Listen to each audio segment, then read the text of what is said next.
Oh, we didn't do a background. Oh, no. What's up, everybody? I just realized I didn't set up background, so let me change that real quick. But welcome. It's time for a maybe one of our last virtual Josh Says Mean Things. This is episode 27. Oh, my gosh. I know every time I say it, but it still kind of blows me away that... I don't know, that we keep doing these things. It's fun. I don't know. It's fun for me. It's fun for y'all. It looks like next meeting we'll do a hybrid version again where there we go. Where we can see each other, because virtual's fine. When I scheduled this one, I wasn't sure about weather. I wasn't sure about Omicron. We were just about to have a freeze, and so I didn't want to schedule something, and then we had to go through like another snowpocalypse. So I was a little worried about that. So I didn't want to schedule something on a nice patio. But today would have been a beautiful day.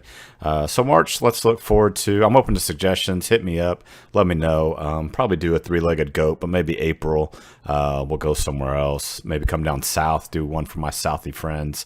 Or maybe Central Awesome, hit up something. So yeah, let me know. Send me your bar suggestions. Let me know what y'all are thinking, because I'm down. Right, all I need is an internet connection and a place to set up a laptop, and we can do the rest. So yeah, I think it'd be fun. If you're in the pre-chat right before the pre-show, that's the place to be, man. That's where the party's popping.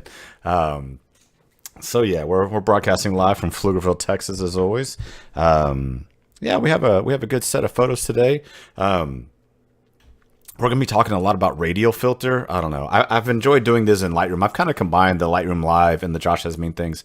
It was just getting to be too many live streams, and I think all of us are kind of tired of being virtual these days. So yeah, it's kind of combined. So these are all inside Lightroom. I can zoom in and point stuff out and kind of work on them live as we go. For most people, they sent me a JPEG and a RAW, so I played around with some of them as well. Yes, if you have questions, throw them in the chat. Make sure and tell your friends what we're doing. I think we're having fun. So yeah, let's take a look. Ooh, look at that. First one up there. This is from from Dragon. What's up, Jeff? Good to see you, man. Yeah, you do know where that background is, Steven. We're going there again here in about 2 months. Yeah, so the background, before we get started on photos, the background is from our Milky Way camp. This is from 2021, but we have 2 versions of it this year. We have a Memorial Day one that is currently sold out. If you want to get on the waiting list, let me know. And then I think we only really have 1 spot left for July. That's up in there. There's 2 people maybe that are a maybe right now. So let me know if Milky Way camp is something that's interesting to you. We can try to work something out. It's gonna be a lot of fun. 3 days in the desert for each session, 3 nights in the desert, really 4 days, 3 nights, lodging and food, and I cook and show you how to shoot pictures of the night stars, and we light paint. And 2 months we're doing 2 sessions. So we're doing one in May, one in July. Yeah, so that'll be fun. It'll be fun coming up. All right. So first photo that we have today is from Dragon Lingo. It's not his real name, I don't think. Maybe it is. And I love this moment. I love everything that's going on here. If you look at this photo and you're not laughing, I don't know what your sense of humor is, but I think a lot of these photos, right, they're not the definition of technically perfect, but technically perfect is for dentists. So if anything in your life, if you can capture moments that make you smile, make you laugh, make you cry, you're doing the right thing. We can always teach technique.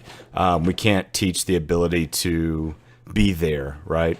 It's just show up, right? Be in the right spot, have a lens, be ready to shoot. When the moments happen, be ready. I think this is a great example of that. Like, one girl I think is getting I think she's getting headbutted. One girl is like really excited to be there, and then like another girl in the one side of the corner is like trying to look cute, and then like all the mouth guards, like there's so much color and just fun. I don't know. This one, the more you look at it, the more it makes me laugh. And I think Dragon said that it was taken in 2010, and judging by the type of RAW file he sent, I'm guessing it's from like a 5D Mark II, maybe. That'd be my guess anyway, from the file size and whatnot. So yeah, I mean, as far as like being in the right spot to take a really fun photo with a lot of texture and detail and all that, like it really makes me laugh. You know, a fast enough shutter speed to capture the action. Everything's, you know, decently sharp. So yeah, that's my general like technique critique, right? I think it could be a little punchier. And I think the color, I'm guessing, I don't know if this was shot outdoors or if it was shot in a under fluorescent lights, because when I tried playing with the white balance on the raw file, it definitely I definitely had some like weird issues with it. So I wonder if it was shot under like fluorescents, because fluorescents are like the worst light in the world.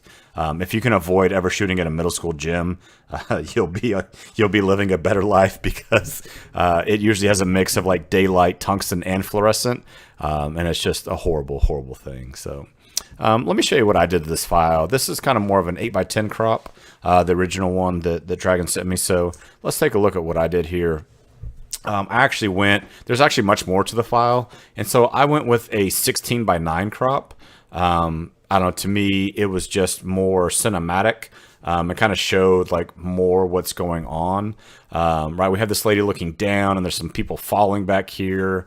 And so there's just a couple more faces. There's even one more face that's getting, I like this girl in the bottom corner here that's outdoors. Fremont Street. Yeah, it felt like it had a weird white balance to it. So, so a lot of what I did some color grading, right? So color grading is just splitting the photo into 3 zones, right? Highlights, midtone, shadows, and then adding a color to each of those zones independently. And then we can play with the balance and the blending of those, right? So if the balance goes to the right, it's biased to highlights. If the balance goes to the left, it's biased to the shadows. And then blending is just how fuzzy those zones are. The other things I did, I played with the luminance, brought up the skin tone. This yellow and green were really bright. And so I kind of darkened those back down just to bring some color and detail back into those.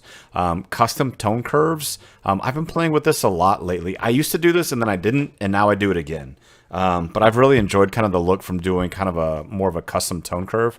I think it gives a smoother fall off to highlights and shadows. I boosted the vibrance a little bit.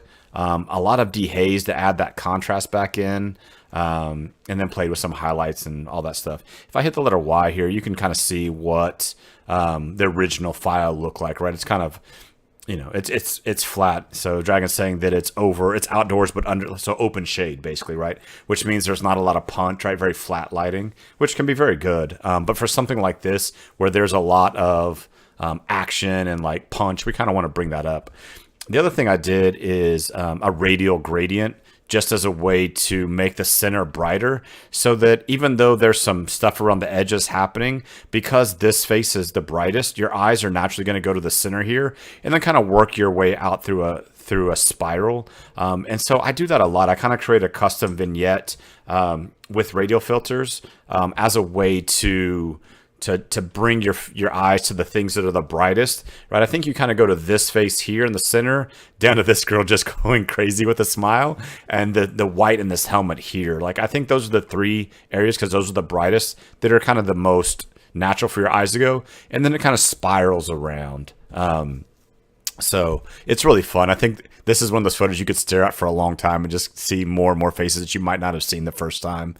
So again, it's a really fun moment. But for me, it's just making it a little bit more punchy, a little more cinematic crop, and then yeah, just a little bit of a radial to create a custom vignette to really focus your eyes on where I want your eyes to go. So good job, Dragon. This photo really made me smile and laugh when I saw it.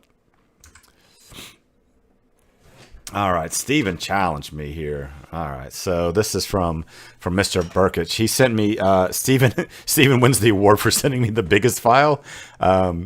This is the JPEG, and then he sent me a 200 megabyte TIFF. So he definitely wins the award for my data metering. Steven, where is this one at? I'm not sure. It says Sunset at Paradise, but I'm not sure. I'm guessing Alaska somewhere, or Denali or something like that, or somewhere in Washington or something. Right. So I think for landscape photos, right, what are we looking for? We're looking for a foreground, a middle ground, and a background. Right. That's kind of our general, hey, this is what we're looking for. And so we have this really cool Mount Rainier, very nice.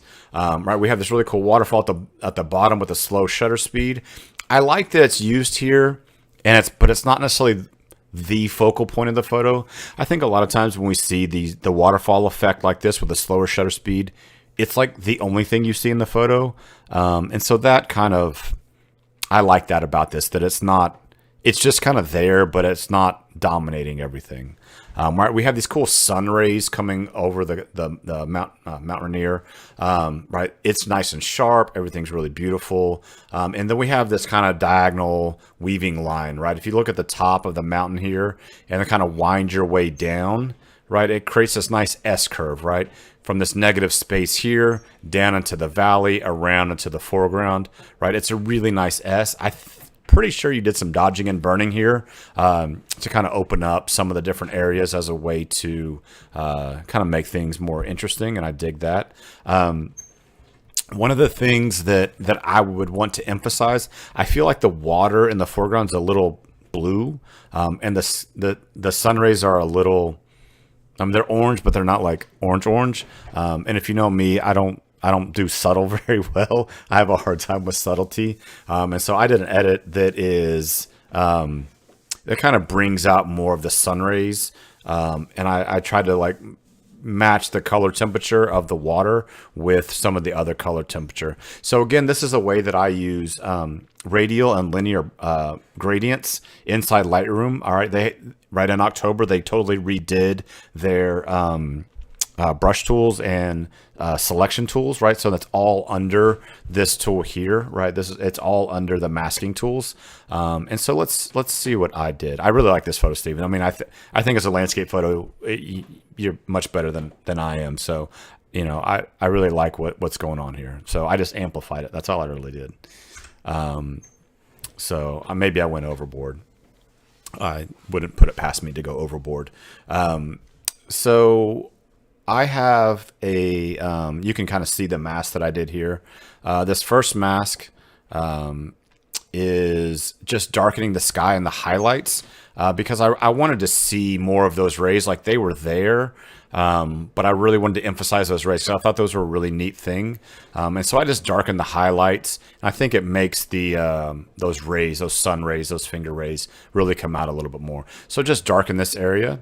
Then the second thing I did, I really warmed up this bottom area, and I tried to make it look like the sun rays were coming through the valley at an angle, right? It's not necessarily the way it happened in real life, but it's just trying to take these sun rays and make it look like they're coming through the valley and warming up that water. I really felt the water was a little blue, and then it's just another ray. So I did a kind of a ray going across here and then a ray going across here. And really what it is, I have this mask I call Sunburst Gradient, 25 temp, 0.2 exposure, plus 30 highlights.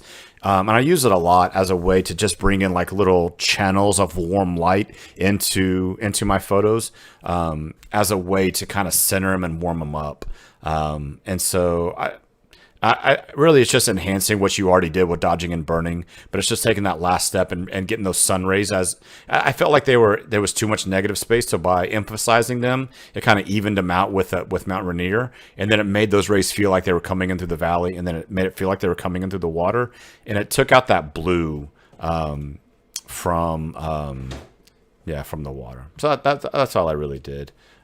Just a sunburst grad, just as a way to warm it up. I thought I'd done one more where I added blue across here, but maybe not. So a lot of times what I'll do as well, opposite the side of the sun, I'll do a linear gradient that is more to the blue side, as a way to give some left and right contrast between the warm side and the cool side. So we can add a little bit more blue, and that just gives it even a little bit more contrast between the deep blue, the orange, and then feel like it's coming through the valley. So just something to do. A lot of times for a photo, to make it pop, I'll do like an orange gradient on one side and then a blue gradient on the other. And it just it gives it more of a contrast, a color contrast, and not necessarily a tonality contrast. Something to think about. But I think the goal of any landscape photo or travel photo is to make you wish you were there. And I think this photo absolutely makes me wish I was there. Like, it just looks like a peaceful place to like hang out and like drink some whiskey. Like I would love to be there right now, right? Like this looks amazing. So, I think that's the goal. Just like a food photo should make you hungry, a landscape photo should make you want to be there. And I think this did that. So good job, Steven. Aw, if that's not your first reaction to this photo, aw, I don't know what to tell you. So this one's from Miss Maddie. I think this is a good example of, again, it's a good moment, right? Great expression, big eyes coming out of our child here. She's in a little farm bucket with pumpkins, and we have a farm in the background, right? So we have that call and response from our foreground to our background. A couple things here. A flash was used. You can see the catch light in her eye, right? The sun's behind her, so the catch light's from a flash. One of the things that I really try to work on a lot is erasing the light from flashes that I don't want. I was talking about this with another person this morning, and she was showing me some flash lit portraits, but the flash was hitting the ground and making the ground really bright. And this is happening here too, right? The natural color of the grass is this area over here, right? This is the natural look of the grass. But if we look over here, it's much brighter, right? Because a flash is hitting it, which we need to get the exposure on the face. So, it's needed. But for me, I would want to disguise that again with a linear gradient and just darken that down a little bit so that it doesn't look like it was flash. It's a good way to kind of hide your... it's a way to like hide your seams, right? If you think about a seamstress, right, we want to hide our stitches and hide our seams. So that's kind of the same mental idea. I like the color of this, the greens, the reds, the oranges, all that's good. Compositionally, I feel like she's dead center, but there's some like negative space around her that isn't. I wish I could move her like a foot to the left. Because her head's kind of, the bow is hitting those fuel tanks in the back, but there's a whole lot of empty space to the left. And so I would like to kind of spread those out a little bit to give the foreground, like put her in the lower left and then the farm in the upper right instead of being dead center. But I like the color, the good saturation, all that. The other thing, if we're using a flash, maybe come down just a little bit where we get more detail in the sky so that we could bring that sky down and give it some detail instead of being just all kind of blown out. So just something else to think about. It's not a have to, but I like to try to expose for the sky and then, flash and then bring up detail if I need to bring up detail. So here's what I did with it. I did a crop. I added a whole bunch of whites, right? I added 41% to the white. My sky didn't matter anyway, so I just boosted the whites. I feel like if I go back and forth, it makes our child the brightest part again, or pretty close to being the brightest part again. But the big thing that I did a lot of masking.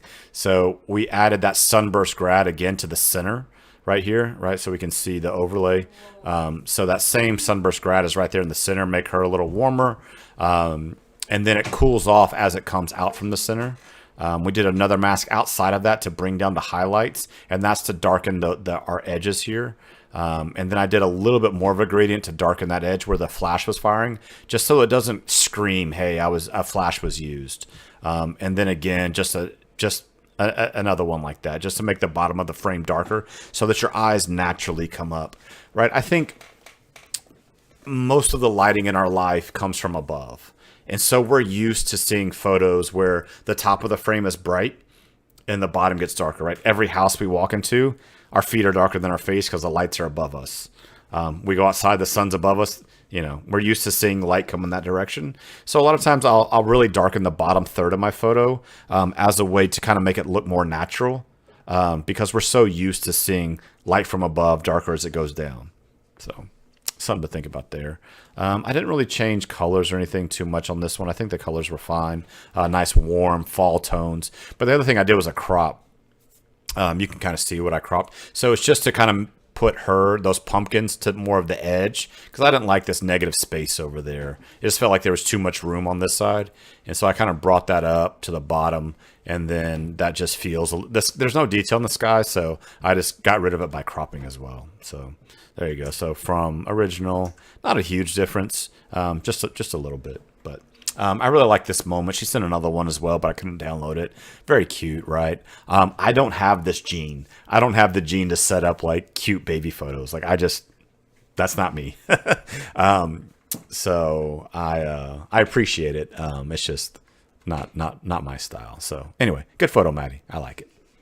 All right. Ooh, pretty photo from Miguel. Thanks for sending all these beautiful dance photos. Anybody want to guess what I would say about this one?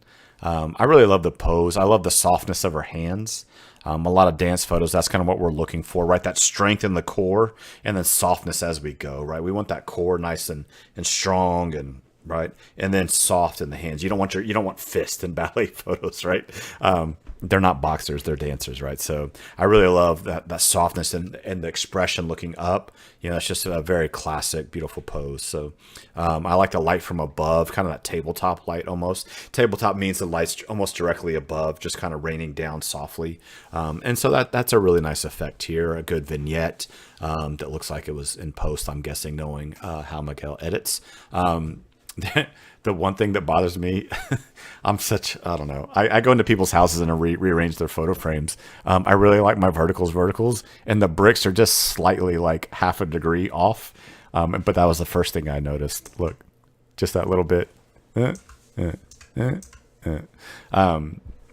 And so all I did, I warmed it up a little bit, but mostly I just brought my whites up a little bit. This is my style. It's not necessarily Miguel's. He likes them a little bit more subdued, but just showing what you can do just by adding a little bit, bringing those whites up. If we look at our histogram up here, we can tell that there's still headroom to get our whites and highlights a little bit higher. And so that's all I really did. If we look at the original file and we look at our histogram, right, there's still maybe 5 or 10% that isn't taking place there, right? Our blacks are just off the black, but our whites, right, they're not quite all the way there. The whites are just barely in that zone. And so that's all I did. I just brought my whites up just a little bit, just to kind of bring up the difference between, I think it defines her muscles a little bit more as well. Look at her shoulders as I flip back and forth. I just think it brings out that strength in her shoulders, just as a way to kind of highlight that, right? So we have more contrast between the whites and the shadows, just a little bit, but it really makes those shoulders look more defined and more muscular. That's really why I did it. And then I think it's literally like a 0.34 degree crop, but it's just, I don't know, it's just me. I went back and forth a whole bunch to get it where it looked right. But if we have lines, for me, I want them vertical. So, but really beautiful dance photo, Miguel. I really like it. I like the especially like the blue of the dress versus like the red and gold of her skin. That works well too. So well done. Okay, this one is from Miss Rachel Hall. She said this was from a bat mitzvah, maybe December, I think. And I thought this one would be a great example for showing off the select subject tool inside Lightroom now. So that's a new feature as of October. You can, right, you used to have to take it into Photoshop and then create layers, select subject, and then like layer mask and then refine edge, right? And it was very time consuming. But now we can do a lot of that directly inside Lightroom, which is mind blowing to me. So when I see this photo, I see a couple things. This was an Elsa themed, a Frozen, right? A Frozen Elsa themed by Mitzvah. So the blue dress, right? When I first saw this, I felt like she was a little cold with the way the lighting was. I think this light was not gelled, and so we have tungsten light in the background and then flash on her, and so it gives kind of a little bit of a it just gives a little bit of an offness that I couldn't quite define. Shooting in hotels and lobbies like that can be very hard, right? You don't have a lot of control over the set. You don't have control of the lighting. It's a tough, and you're generally moving very fast. So it's definitely a hard thing to do. So I like the way that she's centered between the chairs. But just that background color discordant. And so what I did, so I darkened the background, and then with select subject, I warmed her up just a little bit. And I cooled down the background. I feel like she pops off this background a little bit more. Let's take a look at that again, right? She's basically the same, but that background was a little warm, and so I wanted to feel like more Elsa Frozen, and so I cooled down the background. Okay. How did we do that? Well, glad you asked. So we have masking now. So there's really two masks going on here. This is the select subject, right? Oh, didn't see that it got there. I'm going to have to remove that. And this did a really bad job of grabbing her. But really what's happening, right? We hit select subject and it grabbed her. And then I did just a little bit of changes. I gave her 5% more warmth. That's all I did. Put 5. It's not very much. But then I duplicated this layer and inverted it. And so that gave me this, right? Everything but her. And so then I did a lot more work. I cooled it down a whole bunch, subtracted a lot of highlights, subtracted a lot of whites. Some of them were really close to getting blown out. So brought all that down. And then I just did a vignette, right? So just make the face the brightest thing. That's the whole idea there. Make the face the brightest thing. And so just a little bit, right? -2 exposure, minus 0.2 exposure, minus 22 highlights. And so that's just bringing down this area around her. And so the result is, I think she pops off the screen a little bit more, but we get more of those cool tones to make it feel more frozen, especially with the color of the dress. If I'd spent more time, I probably would have done something like a brush tool, and then cooled down just her dress more and added more clarity and more texture to the dress. Right, so just with a brush tool, we could paint that in and really bring out more clarity and more blue, right? Just by changing the white balance, we can make this more blue. And all it is just a brush tool, and I'm just hand painting that in, right? Really making that shine a little bit more, right? We can make it really blue if we wanted to, right? Make it more of the frozen, right? Maybe add more clarity. There we go. So that's something that we could do again, just that brush tool. I generally don't use the brush tool a whole lot, but there's actually another photo coming up that I'm going to use the brush tool. So I don't use it a ton, but I like showing you where I'm going to use it or how I'd use it. So yeah, but I really like this, right? I think I like that she's big and strong, right? She's 12 or 13 years old, so I think it's a good idea to make them feel good and strong. So good pose and all that. Yeah, so this is from the same session, just kind of that kick back. I love the shoes here, and then the leather jacket, right, with the dress. Like, I don't know, to me, that's great. One of the things that Steven always says, right, edge police, right? We're going to look around the corners of our photo, right, and see if there's anything that's distracting. And to me, this area right here, these areas are just a little distracting there. And so you could either clone them out or crop them out. So later I'm going to crop them out. But I love this expression of just like, I'm the boss. There's nothing you can say, like very teenager, like you can't tell me what to do. So again, I think these are some really good moments. I like the conversion to black and white, right? Especially in a room that has iffy color to begin with. Border Patrol, that's what it is. Thank you. Maybe I just don't like saying Border Patrol, but yeah, we want to check our edges, right? We want to make sure our edges are good, just because we don't want our in this photo, right? Her face, this expression and these shoes are where our eyes want to be. And so anything that distracts from that, we need to get rid of, either by cropping or by cloning. But I love the black and white tonality is great. I didn't change any of that. Only thing I did, I just cropped in. I went to an 8x10 crop.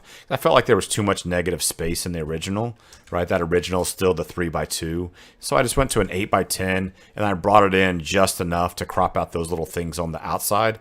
And so then there's a little bit of a Christmas tree just to remind you that it's Christmas.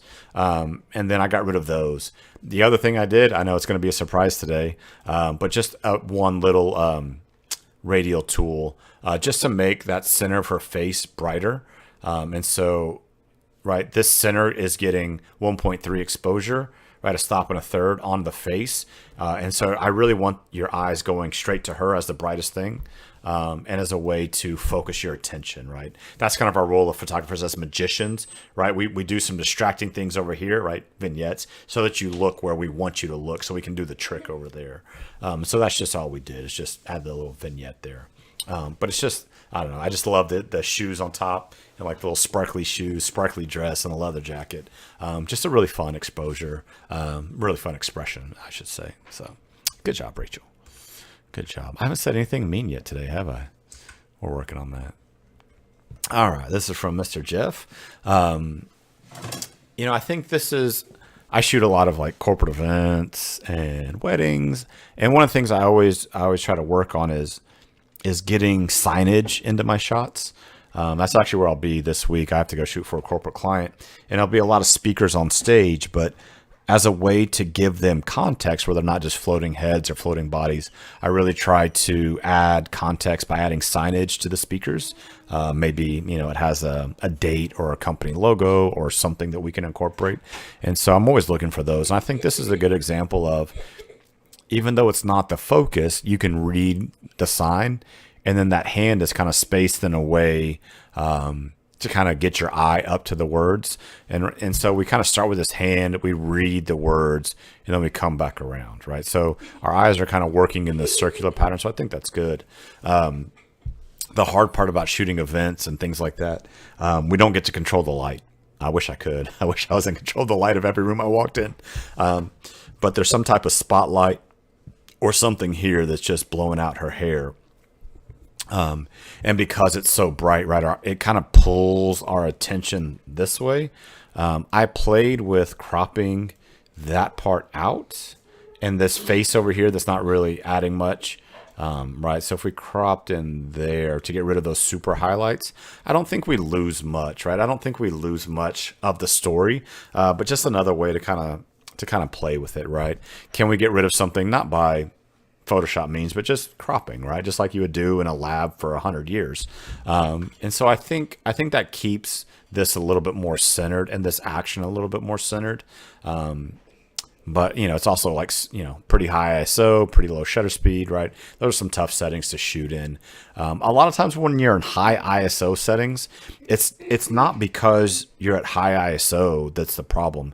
It's that the quality of the light isn't good. It's real hot or real dark.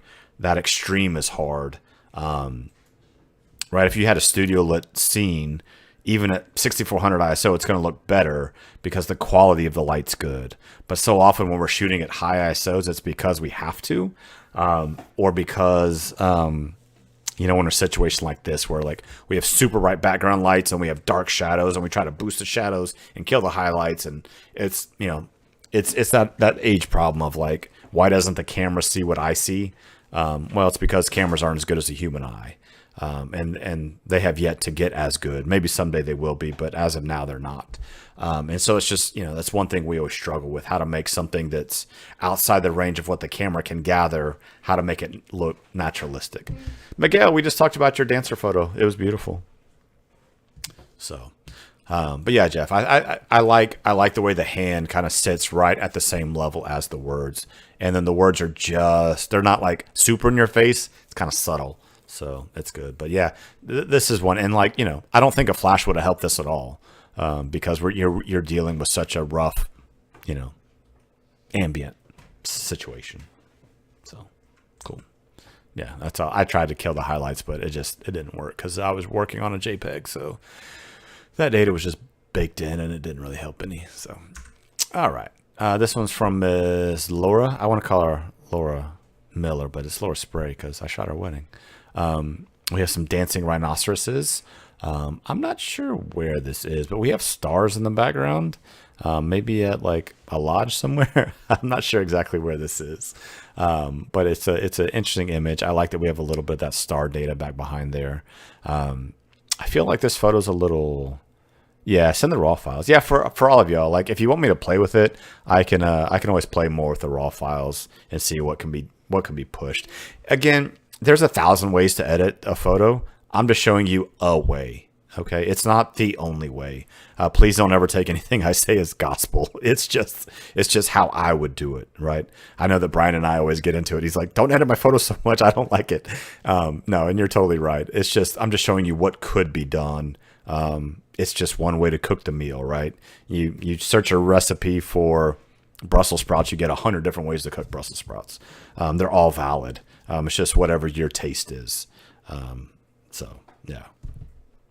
Some of what I'm showing you too is just ways to use Lightroom to help you as well. So anyway, So I like the sky in this one. I like that there's a little bit of stars in there. I think these rope lights and these LED lights are a little unfortunate. It's so hard to balance those and get a sky.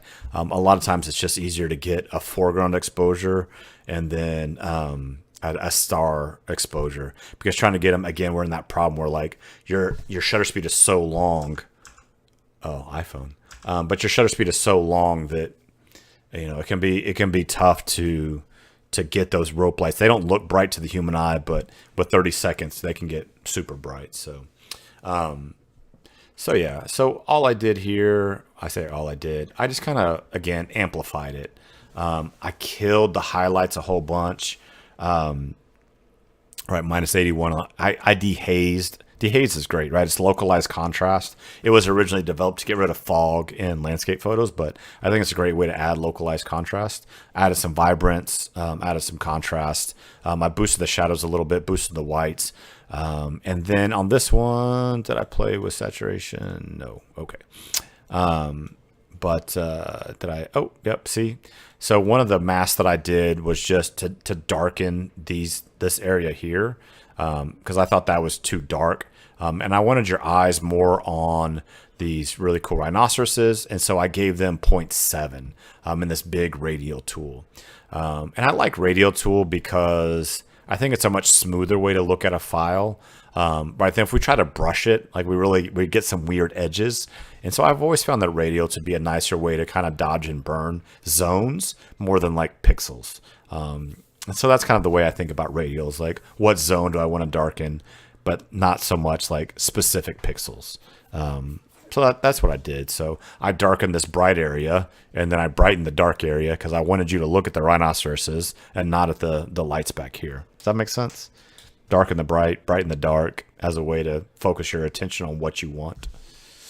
So cool. Another thing, right? Swing this a little bit around so that we see all the rhinoceroses. That'd be the composition. I'd want that camera about 5 degrees to the right, just to see more of that. Maybe a little bit lower. Right? As a way to get rid of some of the stuff in the back, we could get all the way low, maybe on the floor, and shoot straight up. That could be something as well. All right, Ms. Jessica Jade sent us this one from a skate park. I really like the dappled light on this one. I like that, like, her left cheek is the brightest, and then there's kind of like, I don't know if it's shooting through a fence, or I'm not sure exactly what the light is, but there's kind of segmented light. I really dig that. There's some action going on in the background. I like the foregrounding element of the girl here, looking very tough in her black and green, with this guy back behind there with the red. And I wish it was just them two. I wish the cars weren't there. But what I like is kind of, right, she's the foreground, he's the middle ground, and then there's stuff kind of happening in the background. I think there's a guy like doing some kind of crazy. Oh, that's a hand. So I like what's going on here. I like the weight of the photo. Right, the weight by that I just mean the balance of the elements.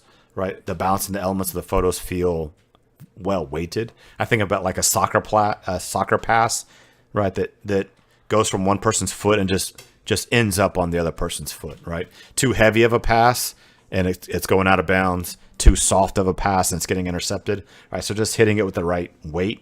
I think that's something I always try to aim for with my photos, is balancing all the elements so that they feel well weighted, right? My foreground gets the most, my middle ground gets a little bit, my background gets the least, right? So it's just balancing those elements. I feel again though that a photo like this could be a lot more punchy. I really like the orange in her pants. I like the green in the skateboard. And then I want the sky, right, to be like super blue.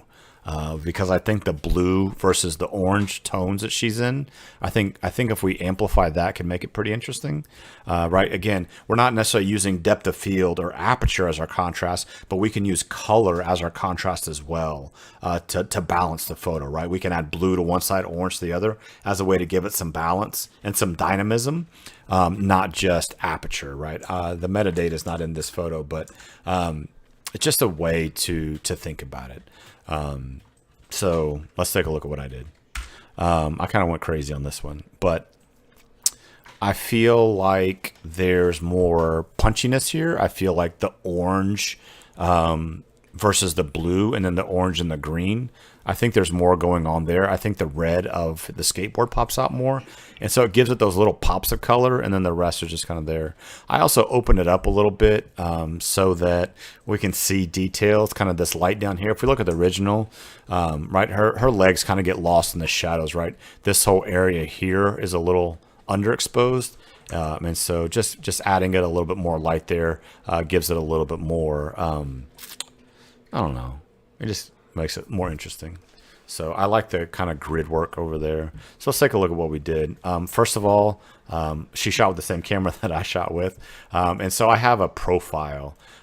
Camera profiles are the first data funnel that your raw files go through. And I highly recommend calibrating your camera. It's going to give you a higher baseline starting point for your files, and you don't have to push them as far in post, which means they're going to hold together the further you push them. So the way to do it, shoot a color checker and then download the software, and you can create your custom profiles for each camera. It's also a good way if you have multiple cameras as a way to level them out against each other. So that's one of the big reasons why I do that. So first, that's where we started. I brightened everything by a stop. I killed the highlights as a way to darken the sky a little bit. Shadows boosted just a touch. Whites, I want my whites to be very white, so I brightened those. Something I've been doing lately is +5 texture, -5 clarity. I find I was going a little bit too much in clarity, so -5 clarity just kind of softens it up a little bit, and the texture kind of adds some medium detail. It's just a way to make the skin a little bit more pleasing than instead of like cranking the clarity, right? That doesn't look good.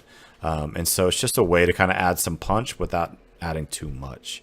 Just a little dehaze and then a lot of vibrance. I want 30 vibrance. I don't normally go that high, but in this case, I really want those colors to be super saturated. And then luminance, we brighten the oranges, we brighten the greens, right? That's what's getting this brighter here. And then we darken the blues. Watch what happens in my sky as a way to darken it, right? I can darken the blues as a way to darken my sky. And so that's always a trick that I use. Just make that nice saturated sky by the luminance, right? We want those blue pixels to be darker. That's what we're saying by this instruction.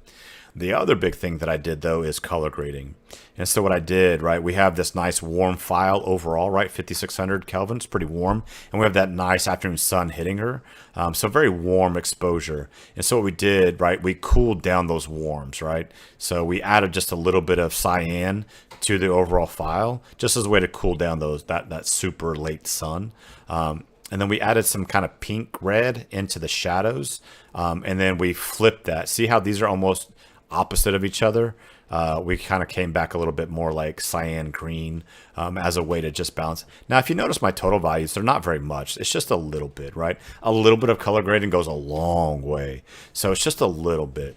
And then blending, we want those zones to be fuzzy. And then I shifted the balance to be more to the red than to the green, right? So just a little bit of the balance. And so that just gives us, I don't know, just gives us more of a cinematic feel. It doesn't feel necessarily correct. It feels more of a mood.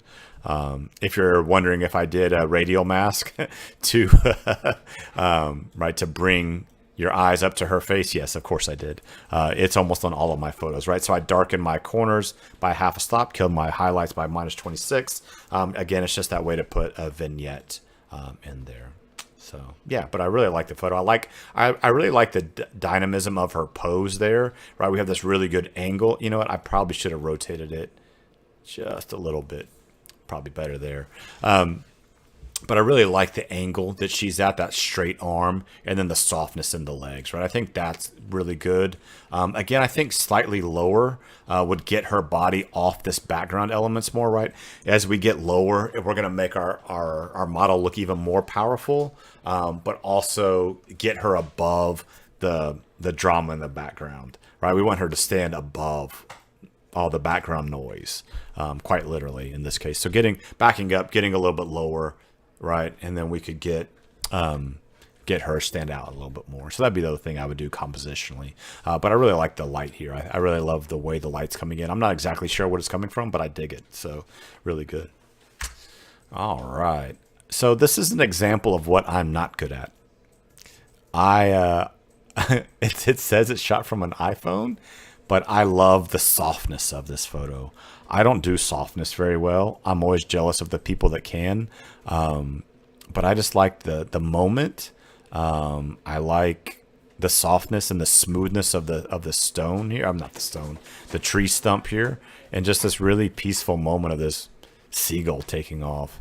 Everything's pretty well controlled. The horizon's kind of doing some weird things, but I don't care. Our tree's straight, our bird's taking off. It's just a really nice moment. I don't know. I didn't do anything to this photo. I like the tonality. It just feels very subtle and graceful. And that's not something that I am at all. I'm not subtle or graceful as the guy wearing a bright orange shirt talking loudly into a microphone, right? Like that's not that's not what I'm known for. But I appreciate those people who can be, because I think this photo says a lot without saying a lot, right? It says it very softly, but quite literally it carries a big stick. And so I dig this photo. Yeah, thumbs up. I didn't do anything to it. I wouldn't change anything. It looks great. All right. Look at this little cutie. Look at all the cute photos we're getting today. I know. So this comes from Mr. Kevin. A cute little kissing booth photo, right? Again, I don't have this gene, right? I would never think to do this. Kissing booth, right? He's got kisses all over him because he's so cute. We got hearts. We got this cool wood going on, right? There's all kind of stuff that I'm not good at. But I know how to light. And this photo is very close. But he's nice and centered. It's going to make a cute card, all of that good stuff. The only thing I really did, surprise, surprise, I brightened the photo up a little bit. And then I put a vignette to make sure that our kid's the brightest thing. So it's just a simple vignette. So minus 0.5 around him, right? Minus 0.5. And then to balance him out, I went up 0.4. So it just evened out the exposure a little bit to really bring your eye, right? All I did was just, if you notice the background doesn't really change, it's just brightening him up a little bit. That's all I really did, just to make him the brightest part of the photo. That's it. Everything else I really like. I don't think I changed the crop. Yeah, I didn't even change the crop. That's all I did. It's really good, right? The other thing, right, he's kind of looking off to the side. I think it could be stronger, right? If there's, he's looking at the camera, or if he had two little girls kissing him, or his mom kissing him, or whatever. But I'm sure the client loved this photo. But there's just always those little things you could do. The other thing that's kind of subtle here, our foreground has leading lines, and because of the angle, they're pointing into. So that's kind of a nice little subtle, right? Those diagonal lines kind of are pointing to our subject. So I think that all works. But cute pose, cute setup. I would never be able to do this. It's just not what I'm good at. But I think it's well done. The other thing you could do for something like this, just to give it a little bit different dynamism, is bring the booth and all that stuff forward, and give some more distance between the background and our subject. And then that background will be naturally a little bit darker than our subject, maybe 2 or 3 feet. And that way it almost more naturally kind of creates a vignette, because as the light hits, it's going to hit our subjects first, and then less energy is going to hit our background. And so it's just a way, right? When we're shooting headshots, we're shooting this type of stuff, get our subject off the background. It's a little bit easier to control than our background, how bright it is, right? When they're close, we can either make the subject look right or the background look right, and we don't have that depth to control them. So, all right. This one comes from Mr. Mark. Mark, where in the world are you? Are you in Austin today, or are you somewhere traveling? You in Budapest? Where? You're always somewhere. I love the feel of this. He said this. I'll see. Can I share the story of where this is from? Because I think it's interesting if you're listening. I think it's a cool story.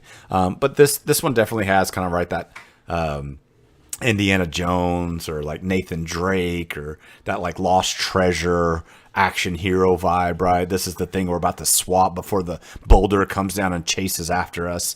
And so it feels, I like the way that I like the overall mood. Mark told me that, he kind of built the little set to shoot this, right? We have some lamps and lanterns in the background. And the detail is really hard. This was shot at, 1.8 probably, or equivalent, right? So very shallow depth of field.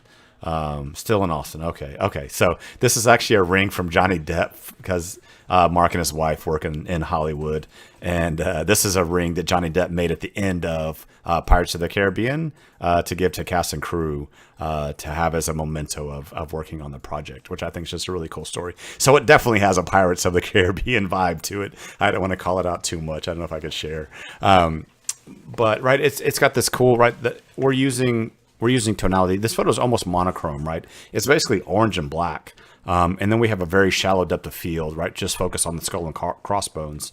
And so, I feel like Mark used something here to, the shadows are a little bit boosted, but your eye isn't necessarily going here to the center. So this is another photo where I used a brush tool that isn't something that I use all the time, but there are times that I use it, so I want to show you how I'd use that. The other thing I did is I cropped in a little bit just to bring closer to the action. So I like the tonality. This definitely has that lost treasure feel. It has that kind of smoky opium dim that Sherlock Holmes might be going into. So I didn't make a huge change, but what I did, I made everything brighter. And then the things that I made brighter, I went back and darkened. So basically, I just brightened the center and then darkened everything else, but in a way that brings your eye to the center. Because I felt like in the original, the brightness of the skull is about the same brightness as most everything else. So it doesn't stand out as much. So by doing it this way, right, we're just adding more exposure to the center and then kind of creating a vignette where everything else darkens up. Now, how did I use a brush tool? So if you can see the mask here, what I did, I just kind of brushed over the things that were in focus, and I added more texture, more clarity, and I boosted the whites. And so what that does, right, and maybe the whites are a little bit too much, but it just gives more detail to the things that are in focus, right? So I just kind of brushed over the areas that were in focus and made those stand out more, but I didn't want to sharpen up the out of focus areas because then that introduces some weird like file degradation, right? It's going to make the file janky because we're trying to sharpen up blurry. We don't want to do that. So what we were doing, we were just adding more detail and texture to the things that were already in focus and sharp as a way to make them pop out more and make more contrast now between not only what's light and what's dark, but what's sharp and what's blurry. And so that's another way to add contrast to your photos, right? Is make the things in focus sharper and make the things out of focus more blurry. And that'll give you more separation as well. Our eyes tend to go to the things to what's sharpest in the photo. So that's something else I did there. I might darken it a little bit now that I look at it. Man, maybe there. I like that better. I added a bunch of vibrance, a bunch of dehaze, a bunch of clarity, a bunch of texture, just to really try to make everything pop. And then I came back and I really tried to play up this warm, cool vibe, right? So midtones, very warm, highlights, very warm, shadows, very cool. And so that just added a little bit of color. If you notice these out of focus shadows here and here, if we look at the original, there's not much of that. But just giving a little bit more color to those areas, it kind of gives that orange-green contrast. So it's just another way to add contrast, right? A little more color contrast. Personally, I love color contrast, but that's just me. So really cool photo, Mark. I really appreciate you sharing that story because I think it's really cool. So I always love your photos and the stories behind them. So yeah, oh yeah, and I cropped in. So let me show you the crop, just a little bit, like 5%. But just got rid of some of the dead space around it that wasn't really adding much to it. Get you closer to the action, right? If your photos aren't good enough, right, you're not close enough. So a way to achieve that, crop in. All right, last photo of our Josh Says Mean Things episode 27. Thanks for everybody who submitted photos. I always appreciate it. This is fun for me. I really enjoy doing this. I hope y'all do too. I hope y'all learn something. I hope y'all learn something not just from your photos, but from everybody's photos. I think that's how we learn and get better as we look at what everybody's doing. I love the vibe of this photo. Very peaceful. That like last glow. El Paso? I'm not sure exactly what this is. LA? It feels more El Paso with the stucco, but I could be wrong. Brian, if you're listening, let us know where this is. But again, kind of that same vibe, right? We have right, we have sharp detail in the foreground, and then just a kind of this fuzzy background, right? So we have that contrast there, but right, we just have this cool vibe, right? We have these running lines, these diagonal lines that start on our upper left and carry us all the way through the scene. We have the street that carries us all the way through the stream. We also have a rule of odds here. Look, we have 1 manhole, 2 manhole, 3 manhole. So we have this little diagonal connect the dots right through here. Which I think is kind of a fun little thing. I don't know if that was intentional or not, but I liked it. Yeah, the only thing that would, I don't know. Does anybody follow, oh, why can't I think of his name now? Oh, he has a documentary on Netflix about him. He does these large format, like intensely scenic, very interesting photos. Why can't I think of his name? But this kind of has some of that vibe to him. These kind of street scenes. It's going to kill me now. If anybody's listening that knows who I'm talking about, please let me know. Yeah, there's a really great documentary about his work. But I mean, it's a film set, and to produce like a photo. He's also a professor of photography at Yale. Anyway, really cool. But this kind of reminds me of that. So, right, the only way that he would do, right, there'd be like a lonely woman in one of these like windows that had a little bit of light on her, just to give a little bit of that little surrealism. So that would be that'd be the only thing. You know, this house over here, you know, a little bit of light on that could be interesting. But all in all, right, I think it's just a really cool vibe and mood. And I think a lot of times we get so worried about the technical that we forget to vibe out a little bit, right? To give that photo a mood, to give it a feel. I think it's much harder to do that than anything. So the one thing I would change, let's see if you notice it. Anybody notice what we changed? One thing.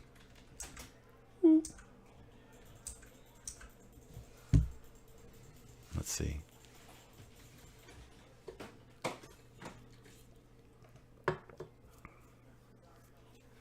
Anyway, so I guess the reason I finished with this one and started with the other one is that, you know, I think striving for capturing how the photo felt is a much better goal than trying to capture exactly what was there. Exactly what was there, not that interesting. How it felt to you, I think that's more artistic. I think that's, now when I look at it, I'm looking at it through, quite literally, your lens, right? I'm looking at it from the frame of mind, the emotion that was there for you. And I think that's more of a goal than, you know, 100% perfect reproduction of what was actually there. There's no actually, right? How you see blue isn't how I see blue. How you see orange isn't how I see orange. Right? There's no actually. So I think, shoot it how it feels. You know, shoot it how it means to you. Shoot it, you know, we're artistic sponges, right? We're the filter of the world. So, you know, filter it in and then let your work filter it out. So, yeah.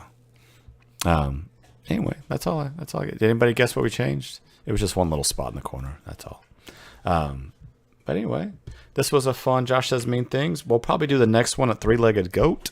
And then if y'all have some other bar suggestions, let's figure that out. I would love to travel around a little bit of Austin, and we'll just hit up different spots, and we can drink beer and tell stories and talk about photos, which is all I really want to do. So let's do that. Now that weather's getting better, Omicron's getting better, so let's go have some fun, guys. What do y'all think? Yeah. Awesome. All right, guys. Well, that's enough for episode 27 of Josh Says Mean Things. If you're watching this later and you want to submit, these are all our patrons that are submitting our photos. Sign up at patreon.com/Azulox. Support us and our education and be part of the cool club. All right, guys. Y'all have a wonderful evening, and we will talk to y'all soon.